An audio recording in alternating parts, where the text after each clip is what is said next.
Okay, in response to the question I post on Instagram, what's the biggest challenge you're facing in your spiritual life? This person responded, feeling like I need to, in inverted commas, take better care of myself, exercise, socialize, eat wise. So I asked them to if they could elaborate on that, and they did.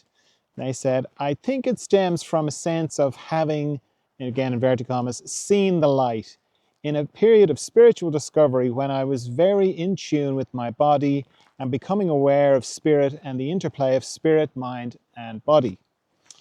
I was intentional about exercise and diet and mindfulness, and it was one of the healthiest times of my life. Then I had a kid and priorities shifted. Now I struggle to find time to make my own health a priority because taking care of my son is a non-negotiable and it's exhausting.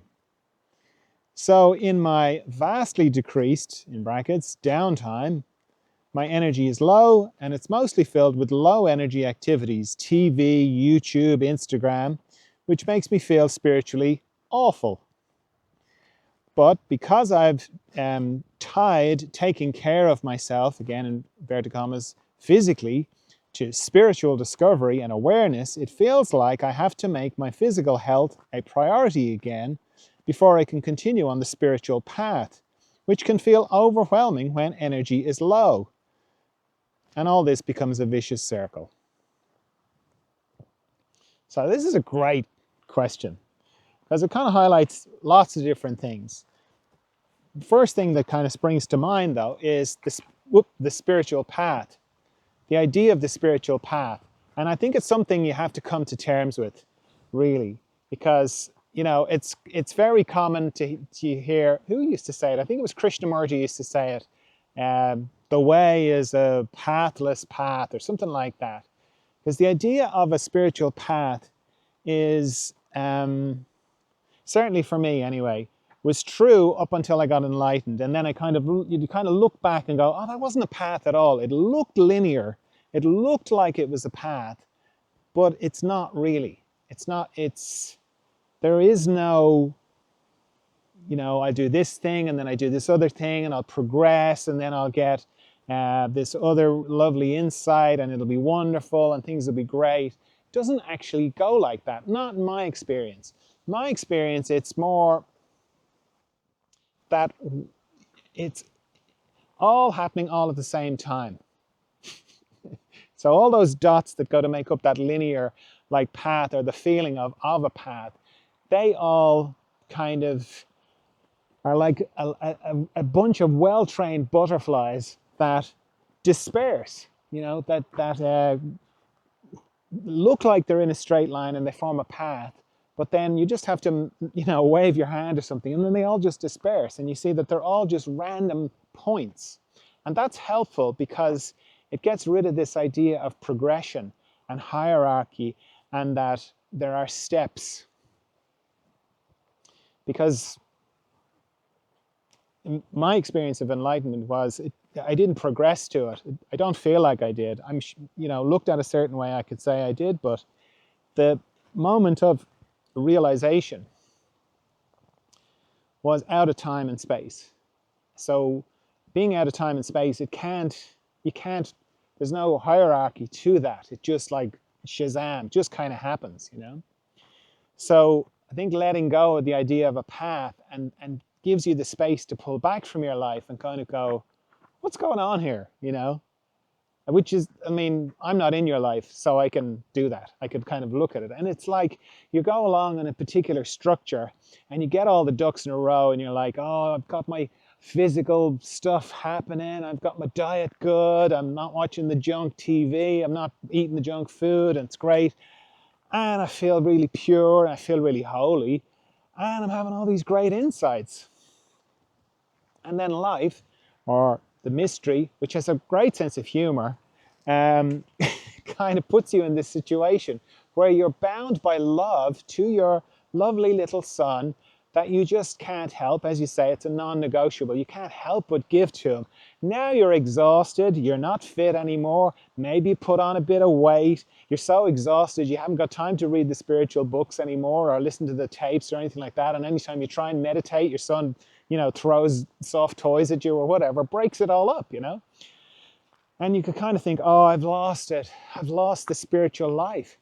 But that you're in it, you're right in it. That's the spiritual life. The whole of life is the spiritual life, The only difference is consciousness, Because you can kind of meet people and go, oh, they're so not into the spiritual life. They just don't get it. They don't get the path. They don't get what I'm on, and what's happening. That doesn't mean they're not in the spiritual life. We're all in the spiritual life, whether we know it or not.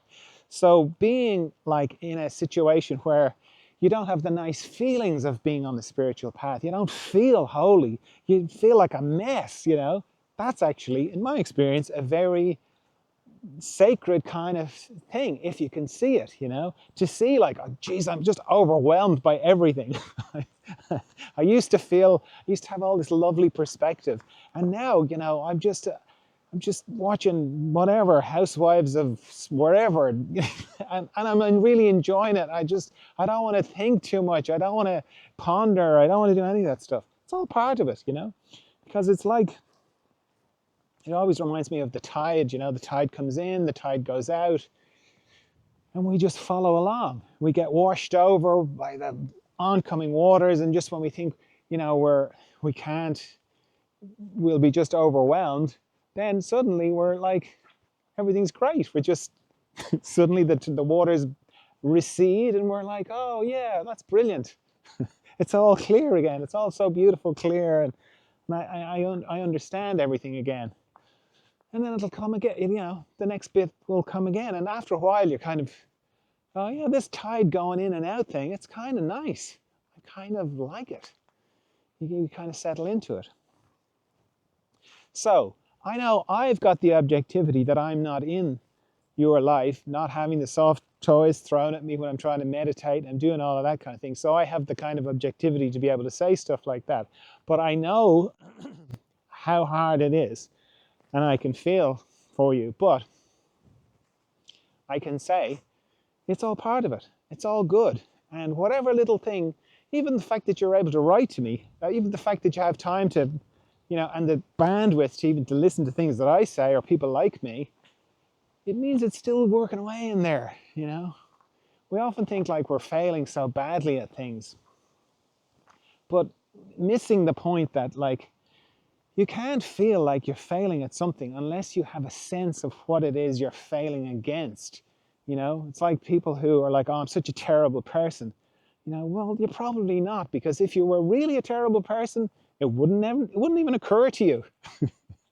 You wouldn't feel bad about it. You'd be just like, I'm having a great time. Who cares about anybody else? So it's kind of the same.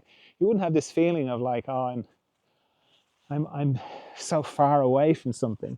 If you didn't know what that thing was, you can kind of settle into that and just kind of go, this is where I am. This is what's happening. This is what's happening in my life.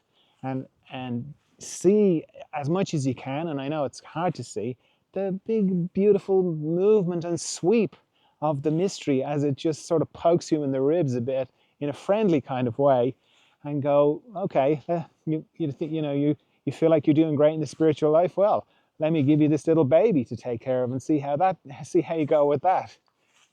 And it's all, it all helps in its own way. If you can kind of settle into that feeling of like, yeah, I don't know how this is helping, but something's at work here. Something's working away inside me. All right, I feel for you, and I think you're doing great.